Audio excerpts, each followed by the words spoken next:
mana ketika 98 reformasi? Ada yang tahu? Betul.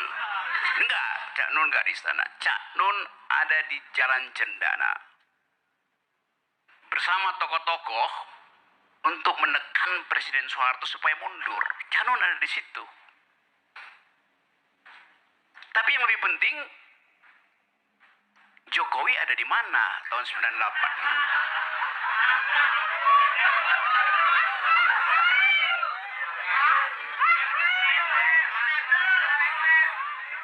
Lagi amplas-amplas meja di Solo. Lo itu fakta historis. Saya nggak akan membalkadabakan beliau. Tapi itu intinya kan. Karena itu dari segi genealogi demokrasi, Jokowi tidak paham asal usul reformasi.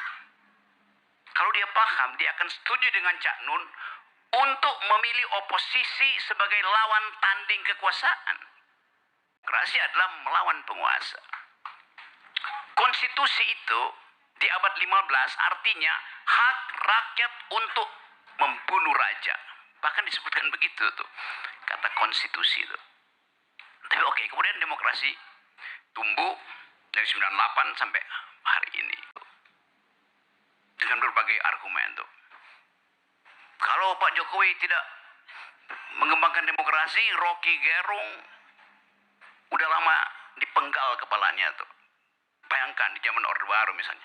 Lo justru di zaman Orde Baru saya ada di LBH untuk menghalangi otoritarianisme berlanjut. Kan itu dasarnya.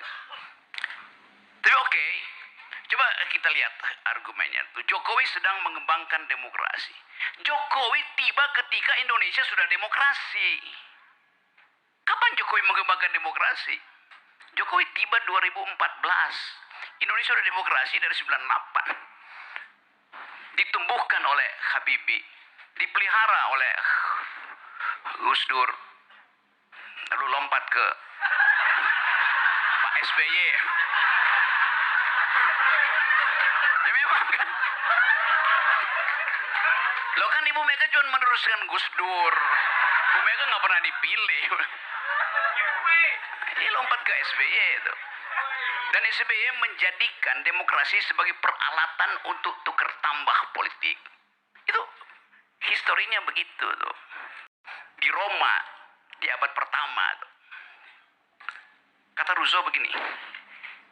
Demokrasi itu ibarat buah, baik buat kesehatan, tapi hanya lambung yang sehat yang mampu mencernanya. Begitu jawaban ringkas dari Rousseau. Itu visi misi Rousseau tuh. Dia nggak 120 halaman. Dengan jawaban itu kita berpikir, lambung macam apa yang ada pada Jokowi sehingga gagal mencerna demokrasi? Itu pertanyaannya.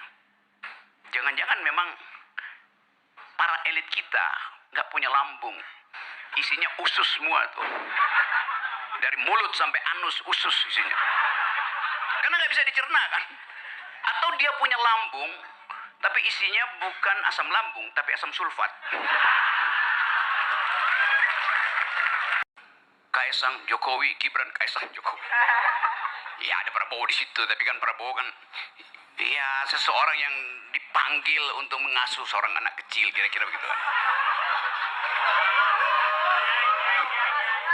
Iya itu yang berat. Tapi sejak keputusan Mahkamah Konstitusi, seluruh alam pikiran kita, apalagi anak muda itu berubah tuh. Ada apa? Padahal anak muda di tahun 28 memutuskan untuk menghidupkan harapan masa depan dengan 3 dalil. Kami putra-putri Indonesia, kami pemuda Indonesia bersumpah bertanah air satu, berbangsa satu, berbahasa satu. Jadi janji historis itu yang kita bandingkan dengan sekarang. Nah janji itu yang menginspirasi Bung Karno untuk pidato. Beri saya 10 pemuda dan saya akan guncang dunia itu. Dan dijawab oleh Presiden Jokowi. Saya beri 1 pemuda, saya guncang Mahkamah Konstitusi.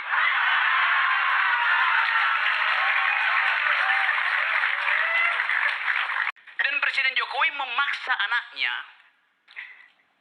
untuk meneruskan kepemimpinannya. Apakah ini melanggar Undang-Undang Dasar? Tidak.